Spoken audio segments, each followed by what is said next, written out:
So today in The Hill, we have this idiocy, basically a call for black nationalism, saying that what African Americans want and need is their own homeland, similar to Wakanda, where it's a majority minority state. And he calls out Georgia as a potential spot for this black ethno-state. Any sort of ethno-nationalism is wrong, period.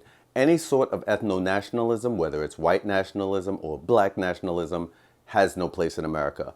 American exceptionalism is supposed to be based on the idea that anyone can come from around the world into these borders and become an American.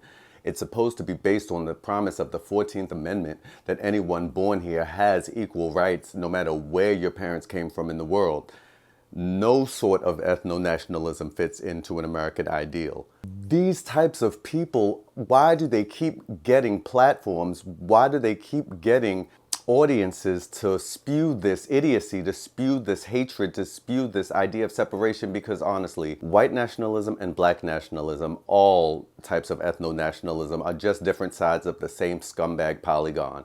This is nothing that anyone should try to achieve, and there's got to be an element of hatred for one not to want to live next to one's neighbors of different ethnicities. This author basically says that African Americans need to understand their position as subjects in a white-dominated society. If you're even saying things like that, that means that, to me, you've given up. You've given up on what anti-racist struggles are supposed to want to achieve, that is, a place where there is no one dominant group and where we all are living in equity and equality. If one's given up on that, maybe sees it as not pragmatic, maybe sees it as not realistic, maybe sees it as unachievable, well then fine. Then you can start to come up with fatalist, nihilistic solutions like this where we just all have to separate. God forbid that that should ever become a reality. Hell no, I do not want, I do not need, I do not desire, I do not require a majority minority ethno-state from just black people.